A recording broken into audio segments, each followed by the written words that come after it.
On May 28, 1977, the Beverly Hills Supper Club in Southgate, Kentucky, glittered above the Ohio River like a palace of light. Holiday weekend crowds packed the sprawling complex, weddings in side rooms, banquets in long halls, and a sold-out show building in the cabaret room. Couples posed for photographs, waiters threaded through chair-choked aisles, and the air smelled of perfume, prime rib, and carpet cleaner. No one in the crowd knew that the building they admired had been expanded for years like a patchwork quilt. Voids above ceilings, bends and bottlenecks in corridors, added wiring spliced to added wiring, until glamour sat on top of a riddle that fire could answer in minutes. The club had begun decades earlier as a roadhouse. Success brought additions. Additions brought shortcuts. New rooms were grafted to old ones, and the maze grew. Some doors opened inward. Some exits hid behind drapery. Ceiling tiles concealed a web of chases around lights and ducts. Sprinklers? None. Alarms? A scattering of detectors that did not report to a single brain. Capacity signs were treated as suggestions. The show went on, the ledger stayed black, and danger learned the floor plan by heart. Shortly before 9 o'clock, trouble bloomed where few could see it. In the zebra room, a small function space off a curving corridor, heat built above the tiles. Faulty wiring likely arced. Dust and foam gave it something to bite. Staff smelled something sharp, fetched extinguishers and sprayed. The spray hissed and the tiles sagged, but the fire had already slipped into the voids. Those hidden highways that connect rooms the public never knows are connected. In that space between boards and decor, it gathered speed.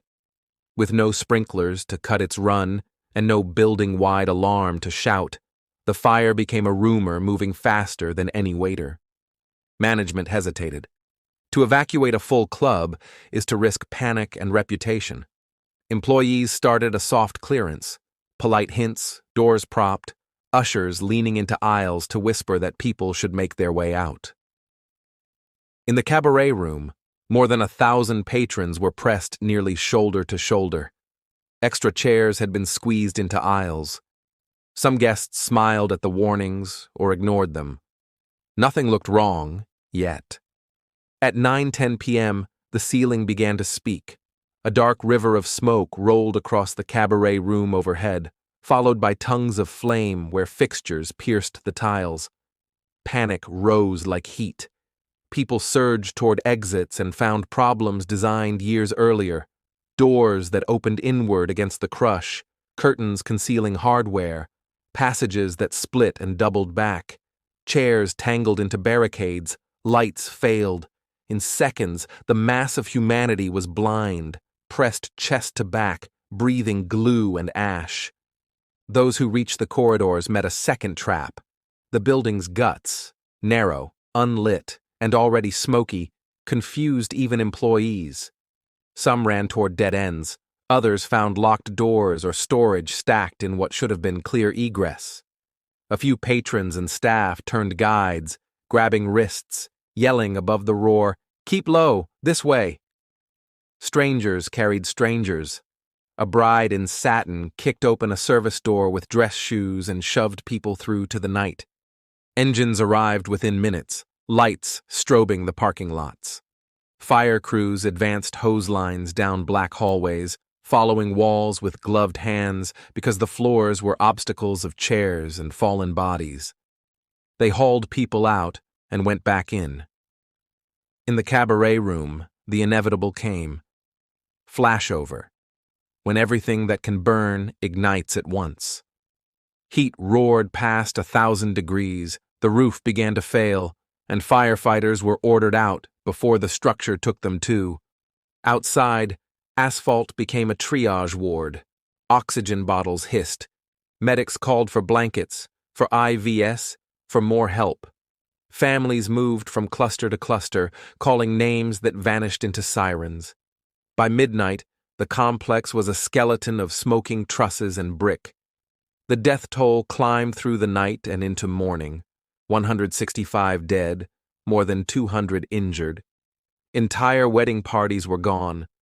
Teenagers on their first big night out never came home. Hospitals in Cincinnati and northern Kentucky filled every bed and hallway. Investigators approached the ruins like accountants reading a ledger. They traced heat patterns and wire runs, mapped door swings, and counted chairs. The findings hardened: rampant overcrowding, exits obstructed, hidden or inward swinging, substandard, overtaxed wiring, no sprinklers, no integrated alarm, a labyrinth of addition upon addition with no coherent evacuation plan. The catastrophe was not a bolt from a clear sky. It was the sum of ordinary shortcuts, ratified by habit, multiplied by time. Lawsuits spread across owners, contractors, and officials. Responsibility, like smoke, was hard to hold. Many hands had pushed luck. Yet the state, and then the nation, absorbed the lesson. Kentucky rewrote its fire code with teeth: strict occupancy enforcement, illuminated, unobstructed, outward swinging exits, mandatory alarms and sprinklers in assembly occupancies, staff training and crowd managers, inspections that could empty a room on the spot. Other states borrowed the reforms.